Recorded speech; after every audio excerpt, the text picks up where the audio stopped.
신입사원과 경력직을 혼동하는 사람이 많습니다. 신입사원으로 지원하면서 실무 지식이 부족함을 걱정하고 막상 합격을 해도 현장에서 실무를 제대로 처리하지 못할까봐 걱정하는 것은 모두 신입사원을 경력직과 혼동하기 때문입니다. 회사의 규모나 업종에 따라 차이는 있지만 대부분의 회사는 신입사원에게 처음부터 독자적으로 처리할 업무를 맡기지 않고 선임사원의 보조자로서 일을 배우는 일종의 수습기간을 거치도록 합니다. 무역직이나 해외 영업직의 경우에도 신입사원으로 입사하자마자 해외 거래처와의 업무를 독자적으로 처리하는 경우는 드뭅니다. 상당 기간 선임사원으로부터 일을 배운 후 독자적으로 업무를 처리할 정도가 됐을 때 비로소 독립적으로 일할 수 있는 기회가 부여됩니다. 따라서 무역직이나 해외 영업직으로 입사하기 전에 책에 나오는 무역 용어나 수출입 거래 절차에 정통하지 못한다고 걱정할 필요가 없습니다. 현재 무역 현장에서 일하는 사람들 대부분은 무역의 무자도 모르고 입사해서 선임자로부터 일을 배운 경우에 해당됩니다. 입사하기 전에 미리 무역 실무를 공부해두면 좀 더 쉽고 빠르게 업무에 적응할 수 있을 거라고 생각할 수도 있습니다. 전혀 틀린 생각은 아니지만 실제로 일해보면 미리 무역 실무를 공부한 것이 별 도움이 되지 않는 경우도 많습니다. 우선 책에 나오는 용어와 현장에서 사용하는 용어가 다른 경우가 많습니다.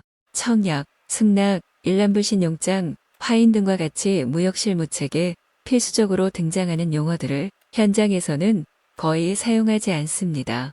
무역실무책에는 대부분의 무역 용어가 어려운 한자로 표기되어 있지만 현장에서는 앱사이트, LC나 쉬핑, 마크 같은 영어를 사용하기 때문입니다. 또한 무역거래라는 것이 품목이나 거래 형태별로 워낙 다양한 방식으로 이루어지기 때문에 어떤 회사에 들어가서 어느 부서에서 어떤 품목을 취급하느냐에 따라서 무역 실무의 범위가 천차만별입니다. 예를 들어 거래대금을 100% 송금 방식으로만 결제하고 EXW 조건으로만 수출하는 경우라면 무역 실무를 아예 공부하지 않아도 큰 문제가 없습니다. 송금 방식으로 결제하면 국내에서 계좌 이체하는 것과 다를 바 없고 EXW 조건으로 계약하면 국내 거래처에 물건을 파는 것과 다를 바가 없기 때문입니다.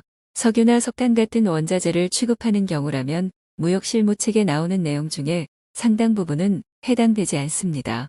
기존의 무역실무가 컨테이너 운송 방식에 맞추어 있기 때문에 석유나 석탄 같은 벌크 화물을 취급하는 경우에는 계약이나 운송 절차 등을 사내 교육 등을 통해서 별도로 배워야 합니다.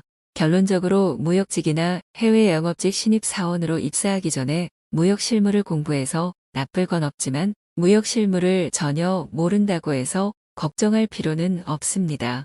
취급할 품목이나 거래 형태에 따라 각자에게 필요한 무역실무는 책에 나오는 내용 중에 일부에 불과하고 실제 업무를 통해서 쉽게 배울 수 있기 때문입니다.